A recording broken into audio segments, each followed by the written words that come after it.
இன்றைக்கி வீடியோவில் dark அண்டர்ஆர்ம்ஸ்க்கான natural home remedies தான் பார்க்க போகிறோம். நமக்கு நிறைய பேத்துக்கு பார்த்திங்கன்னா ஒரு சில பேத்துக்கு வந்துட்டு டார்க் அண்டர்ஆர்ம்ஸ் இருக்கும், அப்புறம் டார்க் ஆம்பிக்ஸ் கூட இருக்கும். அது ஒரு மாதிரி ஸ்லீவ்லெஸ் டாப்ஸ்லாம் போட்டால் ஒரு மாதிரி எம்பாரசிங்காக இருக்கும், கை தூக்குறக்கே ஒரு மாதிரி இருக்கும். ஆனால் ஒரு குட் நியூஸ் என்னன்னு தெரியுமா? இந்த டார்க் அண்டர்ஆர்ம்ஸை 10 மினிட்ஸை வீட்லேயே ஈஸியாக ரிமூவ் பண்ணிக்கலாம். இந்த டிஐஒய் மெத்தடில் வச்சு நம்ம ரிமூவ் பண்ணணும்னா ஒரு ரொம்ப எஃபெக்டிவாக இருக்கும். ஆனால் டார்க் அண்டர்ஆர்ம்ஸை ரிமூவ் பண்ணுறது அதோட நான் என்ன சொல்ல போகிறேன்னு பார்த்தீங்கன்னா, ஃபர்தராக இந்த மாதிரி பிளாக் ஆகாமல் இருக்கிறதுக்கு எப்படி ப்ரிவென்ட் பண்ணுறதுன்னா நான் சொல்ல போகிறேன். நான் ஃபஸ்ட்டு என்ன பண்ண போகிறேன்னா, நேச்சுரலான ஸ்க்ரப் எப்படி ப்ரிப்பேர் பண்ணுறதுன்னு தான் பார்க்க போகிறோம். அதுக்கப்புறம் அண்டர்ஆர்ம்ஸில் போட ஒரு நேச்சுரல் டிஐஒய் பேக் எப்படி பண்ணுறதுன்னு பார்க்கலாம். அதுக்கு முன்னாடி இந்த வீடியோவை பார்க்குறதுக்கு முன்னாடி நம்ம சேனலில் நீங்கள் இன்னும் சப்ஸ்கிரைப் பண்ணலன்னா கண்டிப்பாக போய் சப்ஸ்கிரைப் பண்ணிக்கோங்க. கூட இருக்க பெல் பட்டனையும் கிளிக் பண்ணிக்கோங்க. அப்போ தான் நான் போகிற ஃபர்தர் நோட்டிஃபிகேஷன் எல்லாம் உங்களுக்கு வரும். ஸோ ஃபஸ்ட்டு நேச்சுரல் ஸ்க்ரப் பண்ணுறதுக்கு ஃபஸ்ட்டு நம்ம பண்ண வேண்டியது என்னன்னு பார்த்தீங்கன்னா, ஒரு ஹாஃப் லெமன் எடுத்துக்கோங்க. ஹாஃப் லெமன் இந்த மாதிரி கட் பண்ணிக்கோங்க. கட் பண்ணிவிட்டு இது கூட சுகர் ஆட் பண்ண போகிறோம். உங்கள் வீட்டில் brown sugar R white sugar, இந்த 2 சுகரில் எது வேணாலும் எடுத்துக்கலாம். இது நல்லா இந்த லெமன் ஜூஸை ஸ்க்யூஸ் அவுட் பண்ணிவிட்டு ப்ளஸ் நல்லா இது மிக்ஸ் பண்ணிக்கோங்க. மிக்ஸ் பண்ணிங்கன்னா இந்த மாதிரி ஒரு கன்சிஸ்டன்சியில் உங்களுக்கு கிடைக்கும். இதை உங்கள் அண்டர்ஆர்ம்ஸில் நல்லா ரப் பண்ணிக்கோங்க. ஓகேங்களா? ஸோ இப்போ இது நல்லா ரப் பண்ணி எடுத்துகிட்ட பிறகு நல்லா ஒரு வாட்டர் வச்சு நல்லா வாஷ் அவுட் பண்ணிக்கோங்க. இப்போ ஒரு சூப்பரான அண்டர்ஆர்ம்ஸ்க்கான பேக் ரெடி பண்ணிக்கலாம். வீட்டிலே இருக்கக்கூடிய ஹோம் ரெமெடிஸ் வச்சு தான் நம்ம இந்த பேக் ரெடி பண்ண போகிறோம். வாங்க என்னென்ன தேவைப்படுது அப்படின்னு சொல்லிட்டு பார்க்கலாம். நான் இங்கே எடுத்துருக்கிறது ரைஸ் ஃப்ளார் எடுத்துருக்கேன், அரிசி மாவு. இதை 1 ஸ்பூன் எடுத்துக்குங்க. ஆக்சுவலாக உங்கள் அண்டர்ஆர்ம்ஸ்க்கு எவ்வளோ தேவைப்படுதோ அந்தளவு எடுத்துக்கோங்க. நான் வீடியோ பர்பஸ்க்காகவும் செஞ்சு காமிக்கிறேன். ஸோ அதனால் 1 ஸ்பூன் எடுத்துக்கிறேன். இந்த ரைஸ் ஃப்ளாரில் பார்த்திங்கன்னா நிறையா பெனிஃபிட்ஸ் இருக்குது. என்னென்ன பெனிஃபிட்ஸ் அப்படின்னு பார்த்திங்கன்னா, நம்ம ஸ்கின்னை நல்லா லைட்டன் பண்ணி கொடுத்து ஒரு இன்ஸ்டண்ட்டான ஒரு ஒயிட்டாக்கக்கூடிய இதுக்கு ஒரு ஏஜென்ட் இருக்குது. ஸோ இதில் அந்த மாதிரி ஒரு ப்ராப்பர்ட்டிஸ் இருக்கனால நம்ம ஸ்கின்னில் இந்த ரைஸ் ஃப்ளார் போடும்போது உடனே நம்மளுக்கு ஒரு இன்ஸ்டண்ட்டாக ஒரு பெனிஃபிட்ஸ் கிடைக்கும். ஸோ நம்ம ஸ்கின்னில் இருக்கக்கூடிய டெட் ஸ்கில்ஸ், இந்த ஹைப்பர் பிக்மெண்டேஷன்ஸ் இது எல்லாமே ரிமூவ் ஆகி இது இந்த ரைஸ் ஃப்ளார் நம்ம போடும்போது நம்ம ஸ்கின்னுக்கு ஒரு எக்ஸ்ஃபாலியேட் மாதிரி இருக்கும். நெக்ஸ்ட்டு பார்த்திங்கன்னா, நான் இங்கே ஆட் பண்ண போகிறது பேக்கிங் சோடா ஆட் பண்ண போகிறேன். பேக்கிங் சோடா ஒரு 1/4 டீஸ்பூன் இல்லாட்டி ஒரு 1 டீஸ்பூன் எடுத்துக்கோங்க. இதுலேயுமே ப்ளீச்சிங் ஏஜென்ட் இருக்குது. ஸோ அதனால நம்ம பேக்கிங் சோடா ஆட் பண்ணிக்கலாம்.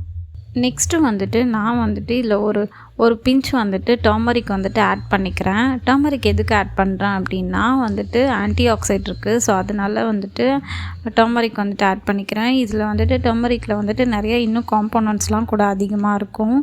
அப்புறம் ஒரு சில பேத்துக்கு ஸ்வெட்னால் ஃபங்கல் இன்ஃபெக்ஷன்ஸ் கூட நம்ம அண்டர்ஆர்ம்ஸில் வரக்கு சான்சஸ் இருக்குது. ஸோ அதனால கூட நம்ம டர்மரிக் ரெகுலராக அந்த இடத்துல நம்ம ப்ளீச் பண்ணிட்டு வந்தோம் அப்படின்னா நல்லாவே க்ளீன் அவுட் பண்ணி கொடுக்கும். அதுக்கப்புறமா இது கூட லெமன் ஜூஸ் ஆட் பண்ணிக்கிறேன். லெமன் ஜூஸ் நல்லா ஆட் பண்ணும்போது நல்லா அந்த ஸ்க்யூஸ் பண்ணி விட்டுக்குங்க. ஸ்க்யூஸ் பண்ணி விட்டுட்டு நல்லா மிக்ஸ் பண்ணும்போது பேக்கிங் சோடா அண்ட் லெமன் இதெல்லாம் நல்லா ஒரு பபிள்ஸ் மாதிரி வருது பாருங்கள். இது நல்லா ஃப்ரிஸ் அவுட் ஆன பிறகு இது எல்லாமே கீழே போயிடும். கீழே போன பிறகு ஒரு நல்லா நம்மளுக்கு இந்த மாதிரி ஒரு திக் கன்சிஸ்டன்சி, ஒரு பேஸ்ட் கன்சிஸ்டன்சி மாதிரி இருக்கும். இந்த மாதிரி நல்லா மிக்ஸ் பண்ணிக்கோங்க. இந்த பேக்கை உங்கள் அண்டர்ஆர்ம்ஸில் போடும்போது ஒரு 6 ஆர் 8 மினிட்ஸ் போட்டுட்டு நீங்கள் அப்படியே கொஞ்சம் ட்ரை அவுட் பண்ணிட்ட பிறகு அதுக்கப்புறமா வாஷ் பண்ணும்போது நல்லா ஸ்க்ரப் பண்ணிக்கோங்க. ஸ்க்ரப் பண்ணும்போது உங்கள் டெட் செல்ஸ் எதாவது இருந்தால் அது எல்லாமே க்ளீன் அவுட் ஆகி பிக்மெண்டேஷன்ஸ் எதாவது இருந்தாலும் நல்லா ஃபேட் அவுட் பண்ணி கொடுக்கும். அதுக்கப்புறமா வாட்ரு வச்சு இதை நல்லா வாஷ் அவுட் பண்ணி எடுத்துக்கோங்க. அதுக்கப்புறம் நம்ம இது எல்லாத்தையும் இந்த ஸ்க்ரப்பு, இந்த பேக்ஸ்லாம் போட்டிருப்போம் பார்த்தீங்களா? ஸோ அந்த இடத்துல ஸ்கின் பார்க்குறதுக்கு கொஞ்சம் ட்ரை ஆன மாதிரி இருக்கும். ஸோ அந்த இடம் ட்ரையாக இருக்கக்கூடாது. ஸோ அதனால் நான் இங்கே அப்ளை பண்ண போகிறது மாய்ஸ்சரைசருக்கோசம் வந்துட்டு கோகோனட் ஆயில் வந்துட்டு யூஸ் பண்ண போகிறேன். உங்ககிட்ட கோகோனட் ஆயில் இல்லை ஆலிவ் ஆயில் ப்ளஸ் இல்லாட்டி வந்துட்டு அலோவேரா ஜெல் கூட மாய்ஸ்சரைசருக்கு வந்துட்டு நம்ம ஃபஸ்ட்டு இதை யூஸ் பண்ணிக்கலாம்.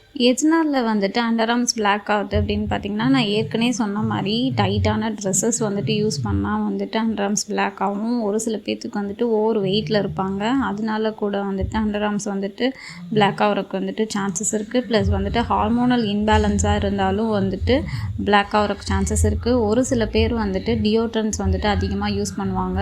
ஸோ கெமிக்கல் டியோட்ரன்ஸ் யூஸ் பண்ணும்போது கூட வந்துட்டு பிளாக் ஆகிறதுக்கு சான்சஸ் இருக்குது. ஸோ அந்த மாதிரி இருக்கவங்க வந்துட்டு நேச்சுரலான அந்த ஆர்கானிக் ப்ராடக்ட் வந்து டியோட்ரண்ட்லாம் கூட இப்போ மார்க்கெட்ஸில் நிறைய அவைலபிளாக இருக்குது. இந்த ரோலான்ஸ் மாதிரிலாம் கூட வந்துருச்சு. ஸோ அந்த மாதிரி இருக்கிறவங்க கூட இந்த நேச்சுரல் ஹெர்பல் மெத்தட் டியோட்ரண்ட் வாங்கி நீங்கள் யூஸ் பண்ணி பாருங்கள். எப்பயுமே வந்துட்டு நம்ம அண்டர்ஆர்ம்ஸ் வந்துட்டு நம்ம அண்டர்ஆர்ம்ஸாக இருக்கட்டும், நம்ம நீஸாக இருக்கட்டும், ரொம்ப வந்துட்டு பிளாக்காக இருக்குது அப்படின்னு சொல்லிட்டு நிறைய இப்போ வந்துட்டு ட்ரீட்மெண்ட்லாம் கூட வந்துட்டு அட்வான்ஸாக வந்துடுச்சு. அட்வான்ஸ் ட்ரீட்மெண்ட் வந்தாலுமே அது வந்துட்டு ஒரு சில பேர்னால தான் அஃபோர்ட் பண்ண முடியும், ஒரு சில பேர் வந்துட்டுனால அஃபோர்ட் பண்ண முடியாது. ஸோ அப்படி இருக்கவங்களுக்கு வந்துட்டு ஹோம் ரெமெடிஸ் வச்சு ட்ரை பண்ணால் வந்துட்டு லேட்டாக தான் இது வந்துட்டு இந்த ப்ராசஸ் வந்துட்டு ஒர்க் அவுட் ஆகும். பட் ஆனால் இதை தொடர்ந்து செஞ்சுட்டு வந்தால் தான் நல்ல வந்துட்டு ஒரு எப்பயுமே ரிசல்ட் இருக்கும். ஏன்னா இது நேச்சுரல் மெத்தடில் தான் நம்ம வந்துட்டு இதை பண்ணிகிட்ருக்கோம். ஸோ அதனால் வந்துட்டு பண்ண உடனே ரிசல்ட் தெரியாது. நீங்கள் அட்லீஸ்ட் வந்துட்டு இந்த பேக்காக இருக்கட்டும், இந்த ஸ்க்ரப்பாக இருக்கட்டும், வீக்லி ஒன்ஸ் நீங்கள் பண்ணினா மட்டும்தான் இதோட ரிசல்ட் வந்துட்டு தெரியும். அவ்வளோதான் ஃப்ரெண்ட்ஸ். இந்த வீடியோ உங்களுக்கு பிடிச்சிருக்குன்னு நினைக்கிறேன். பிடிச்சிருந்தா மறக்காமல் சப்ஸ்கிரைப் பண்ணுங்கள், லைக் பண்ணுங்கள், உங்கள் ஃப்ரெண்ட்ஸ் அண்ட் ஃபேமிலிஸ்க்கு எல்லாத்துக்கும் ஷேர் பண்ணுங்கள்.